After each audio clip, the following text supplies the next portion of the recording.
शिव जी की पूजन करने का साधारण सा क्या उपाय है, किस प्रकार से हम मनुष्य शिव जी की पूजन करें।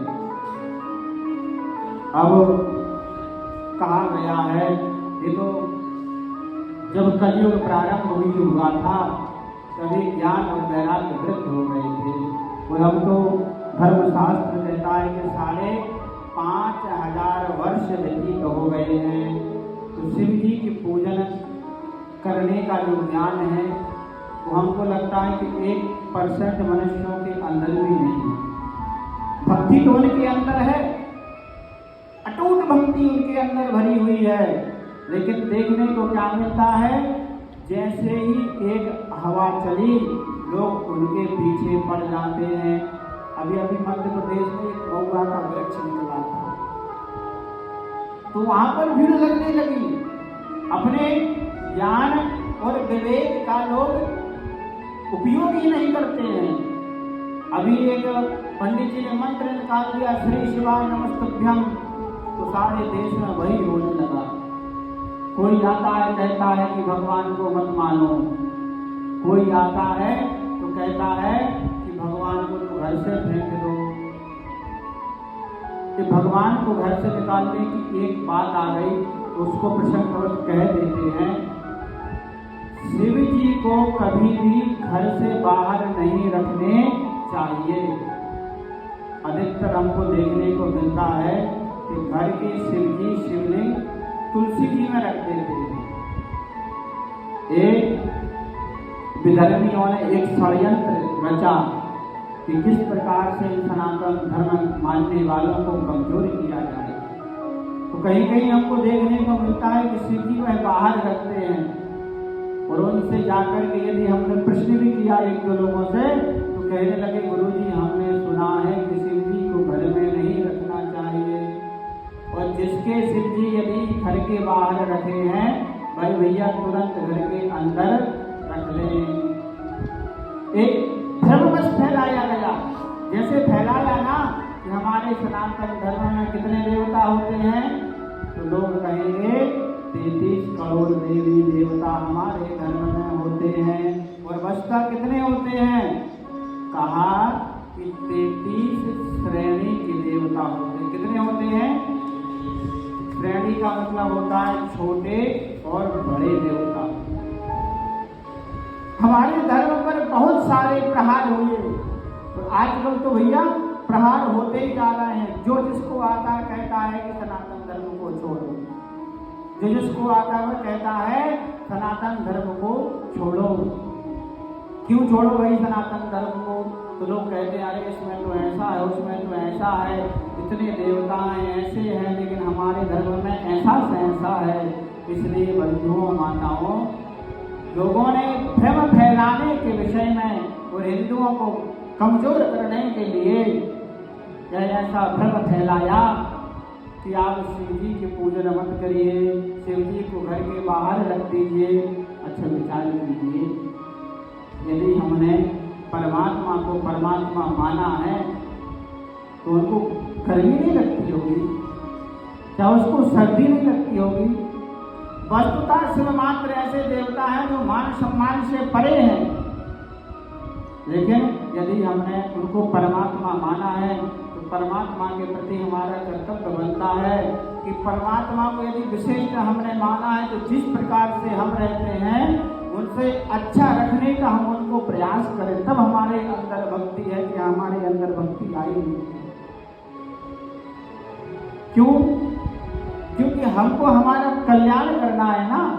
प्रभु की यदि हम सेवा करेंगे तो उससे क्या कल्याण हमारा ही होगा। क्योंकि बंधुओं, इस मनुष्य जन्म का कर्तव्य है कि इस आवागमन के बंधन से मुक्त हो जाए।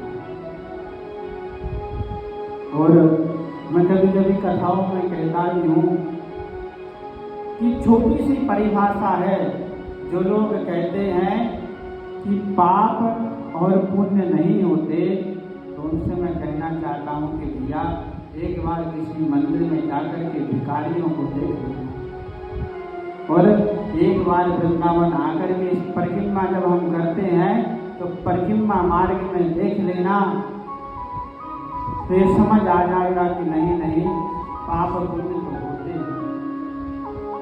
आपको देखने को मिलेगा कि अनेक प्रकार के भिखारी बैठे हैं, किसी का हाथ नहीं है तो किसी का पैर नहीं है, और वही एक छोटी सी पन्नी डाल करके परिक्रमा मार्ग पर रहते हैं। किसी के छोटे छोटे बच्चे उसी टपरिया में रहते हैं और भीख मांगते हैं। क्यों? और उनको कोई भीख भी बहुत कम देते हैं। आज तो लोगों ने भीख देना भी बंद कर दिया है। ऐसा नहीं है कि 1, 2, 4, 10 रुपए देने में किसी के कम हो जाएंगे, लेकिन परमात्मा का जो दंड विधान है ना, उसमें क्षमा नाम की चीज नहीं। वह व्यक्ति परमात्मा का दंड भोग रहा है, परमात्मा का दंड भोगने के कारण वह दुखी है, तो उसने पुनर्जन्म में पाप किए हैं, तो पाप करने के कारण वह इस जन्म में कष्ट भोग रहा है। और एक परमात्मा ने एक व्यवस्था बनाई कि जो कल्याण चाहने वाले हैं ना, जो अपराध करते हैं ना, जो कहते हैं कि परमात्मा नहीं होता, पाप पुण्य कुछ नहीं होता, है ब्राह्मणों की बनाई हुई विशेष व्यवस्था है, तो वह आकर के देखें कि इस देश में या पूरे विश्व में गरीब क्यों होते हैं। ऐसा तो नहीं होता कि सब जगह अमीरी हो। अरे गरीबी अमीरी का जो सिस्टम है, ये दर्शाता है कि व्यक्ति ने कितने पुण्य किए हैं और कितने पाप किए हैं। ये रोगी और निरोगी का जो सिस्टम है, इससे ज्ञात होता है कि व्यक्ति ने कितने पुण्य किए और कितने पाप किए। अगर हमारे जीवन में बहुत दुख है तो समझ लेना चाहिए कि भैया हमारे पिछले जन्म के पाप उदय हो गए हैं।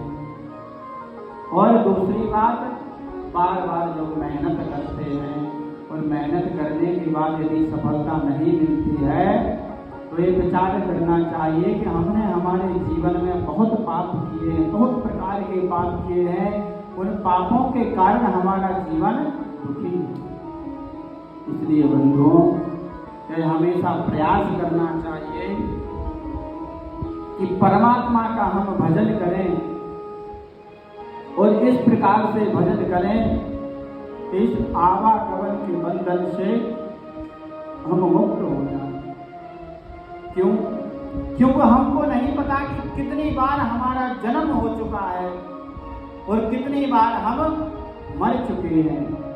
पुनरपि जननम पुनरपि मरणम पुनरपि जननम जठरे शयनम भज गोविंदम भज गोविंदम भज गोविंदम।